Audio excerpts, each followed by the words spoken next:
Now, I didn't have the best game week ever in game week 15. I scored, well, so far just 39 points, and I'm in 419k overall. But of course, like everyone, I've got 5 free transfers. I'm going to talk about what my plans are with them and my transfer plans for game week 16.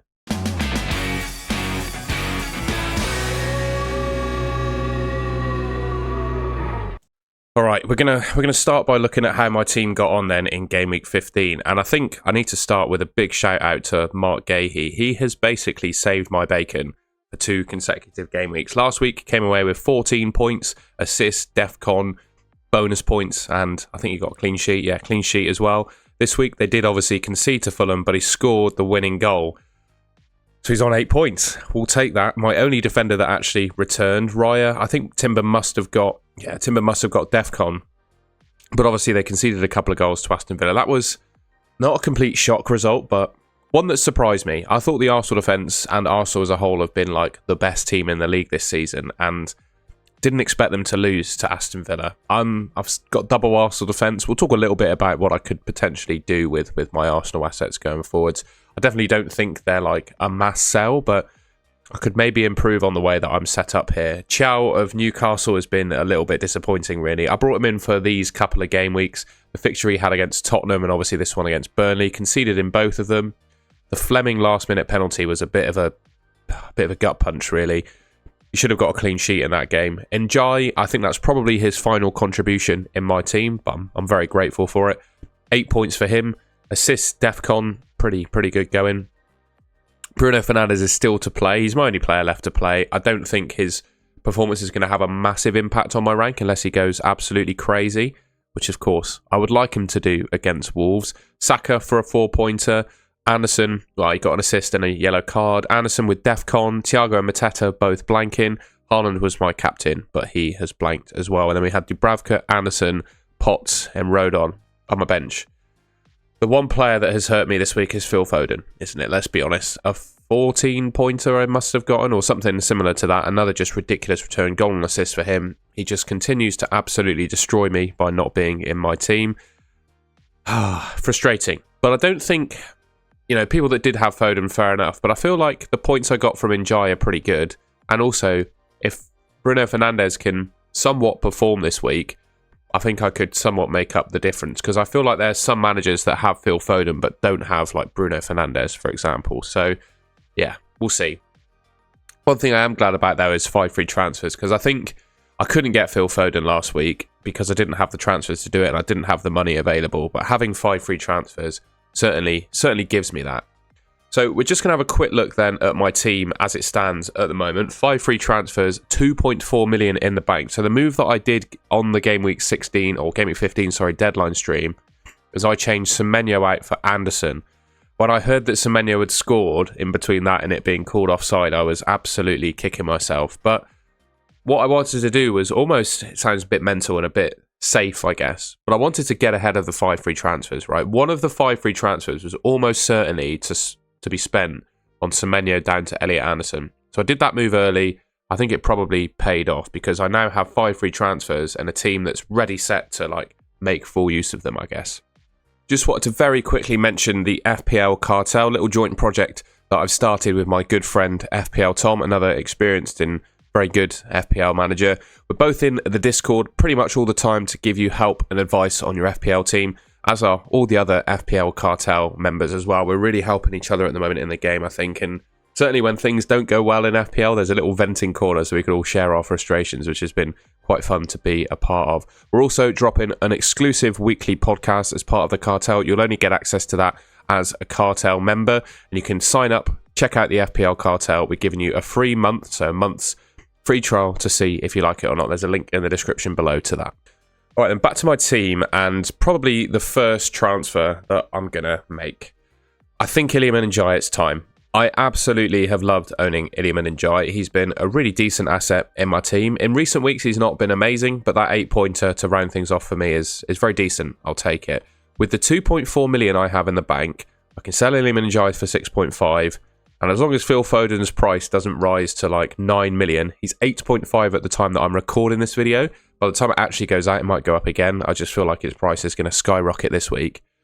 But regardless, I should be able to afford him, or at least I should be able to afford him after he plays Real Madrid in the Champions League. Because the idea of bringing in Phil Foden before he plays a Champions League fixture worries me. So these are the fixtures, right, that Man City have. So they got Real Madrid, 8 o'clock Wednesday night, so I can make the move at 10 p.m. after that game is finished. Crystal Palace, they've got Crystal Palace on Sunday. Then they play Brentford in the Cup on Wednesday, West Ham on Saturday again.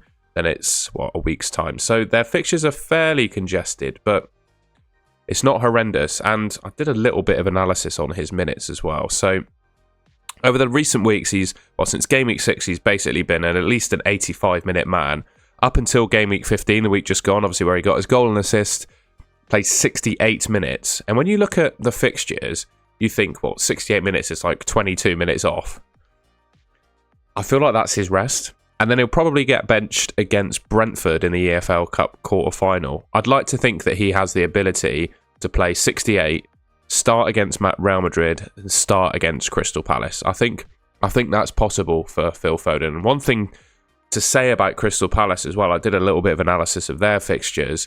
Their situation with congestion is far worse than Man City's because they've got such a thinner squad. I think they're playing a team called Shelbourne on Thursday, so I would anticipate some Crystal Palace rotation in that game, but I don't think they can, with the players they've actually got available, I don't think Crystal Palace can rotate their full starting 11.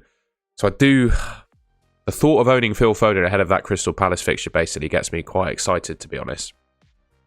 And my previous worries about him being a minutes risk, I think have been greatly reduced by the rest that he would have gotten against Sunderland. And I think the fact that they play Man City, they play Brentford in the EFL Cup next week on the 17th. I think I'm going to bring Phil Foden into my team. So I think whatever happens, my first transfer, just go back to my team, will be Iliam and Njai to Phil Foden. I'm also looking at my defence, right? And I've got Malik Chow, I'm not particularly happy with. And I've got Gahey from Crystal Palace, but I think selling Gahey after what he's just delivered for me is tough going. I think against Man City, I can just bench him because if you've got clean sheet odds here, if you look at 17, 18, 19 clean sheet odds, Crystal Palace's are pretty strong. But we also look across the board at clean sheet odds for other teams. Man City are second, basically, for clean sheet odds behind Arsenal. They obviously kept a clean-o against Sunderland. I really like the thought of owning Nico O'Reilly. I think he could be a really decent option in the game. Not necessarily smashing it for DEFCON, but I think in terms of quality of defences, I think you could probably suggest that Man City are up there at the moment. And the fixtures they've got coming up are not too bad. I think particularly West Ham and Forest, there's a really good chance, I think, of Man City keeping a clean sheet in those games. And we talked about Foden, didn't we, with minutes? We'll just do a reminder. I think O'Reilly, he didn't get a rest against Sunderland, but Pep made a comment about him in press conferences, basically saying that because he's a younger player, he recovers more quickly. So I think Pep is more willing to risk giving O'Reilly more and more minutes, if that makes sense. So I think he can play against Real Madrid. I think he can play against Crystal Palace. Then I do think Man City will probably rotate against Brentford and then put their best team out again against West Ham and so on and so on. So, yeah. I think O'Reilly could be a pretty sensible buy in my team as well, especially when I'm staring at... Just going to bring him out. I'm staring at Malik Chow. Sunderland away at the Stadium of Light. I don't think they keep a clean sheet in that one. Chelsea, I think they struggle. Man United, I think they could struggle as well. So, yeah, I think it might be time to get rid of Malik Chow. And, yeah, Nico O'Reilly is the guy I'm looking to replace him. I also just did a quick bit of analysis into his minutes, similar to what we did for Foden. Obviously, he started the season, not necessarily a massive part of Pep's plans, but then he really obviously grew into things. The only real rest he's had in the Premier League since, game week 4 is game week 9 against Aston Villa, and they lost that game. So, interesting one. I don't know. I think he's one of the players that's almost as safe as you can get from rotation at the moment, I think, is O'Reilly. That's probably famous last words. But when you look at those last, 7 games? 6 or 7 games, he's played 90 in every single one of them. You're always dipping into Pep Roulette, aren't you, when you pick a Man City? You're always dipping into Pep Roulette when you pick a Man City defender or a Man City player in general. I just go back to those Man City fixtures again, and I just think that rest for O'Reilly's coming against Brentford. I think, I just think he's going to play both games, right? There's Crystal Palace. Yeah, I personally think they're leggy, and I'm a little bit worried about them. But at the same time, I think Pep's going to take them seriously, and I think there's no way he rests O'Reilly against Crystal Palace, and then the same again against Madrid. But obviously the same principles to that move apply, where I'm going to wait until that Real Madrid game is done to make the move, because I've got the cash in the bank, and with other moves I plan to make, I could buy myself even more, to be honest. The only thing with O'Reilly is, well, he's not like, let's be honest, 4 attacking returns from 14 games isn't lighting the world up. And he's only getting 7.4 DEFCON per 90. That's also not lighting the world up. But it's saying that he's not like a mug when it comes to DEFCON. That's, what, 25% away from the total you need to get the point. So it suggests to me that in some games he could get it. And obviously that he's doing more than just nothing from an attacking point of view. For me, he's my favourite Man City defensive asset. And yeah, I'm seriously considering him in. So that would be a couple of transfers I could make. So using 2, I could do Chow out for O'Reilly and Njai out for Foden. It does just all depend on how much these players rise by. But again, there's one more player in this team that I think I'm almost definitely going to sell. You'll see that I've got Mateta in this team, and I'm worried about him. I just think his subs have been early in recent games, and I don't think he's necessarily done anything from open play in recent weeks, to be honest. And I just think these fixtures that Crystal Palace have coming up, the fact that Ismaila Sarr is off to AFCON, Shelbourne that's the game where he probably gets rotated. So he gets good minutes against Man City, I think, but it's against Man City. And then they've got this game on Thursday the 18th, and then they play again against Leeds. That's really tough, actually. Thursday at 8 PM, Leeds on Saturday at 8 PM. So there could be a rest coming there. Maybe, well, I don't know, rather than a rest, maybe it's just early subs in both games. And then they got Arsenal in the EFL Cup quarter-final. Surely they take that game seriously. Then it's Tottenham in the league. Their fixture run is just ridiculous. And let's be honest, Crystal Palace are scraping over the line in results, right? They're not blowing teams away, scoring loads of goals. Mateta isn't exactly in form at the moment. So I think it's probably time for him to go. This might be a little bit interesting to some, but if I was to pick a wildcard team, and I'll have the next video I make will be a wildcard draft, because I think that'd be a useful video given everyone's got 5 free transfers, and you could use it as a mini wildcard sort of thing. But I think the best team in FPL right now is probably one that's a 3-5-2, right? You have Haaland and Thiago up front. I've already got both of those. Mateta's not in it, and you probably just go for Mark Gu, because when you look at all of the minimum price midfielders and forwards, Mark Gu at 4.2 is the cheapest of all of them, and you can get away with a 1 dead spot in your team, right? I quite like the idea of that, and then just maxing out your midfield. And what I'm left with is a question of who can I bring into my midfield? So if I do that, I'll have around sort of 7.9 million.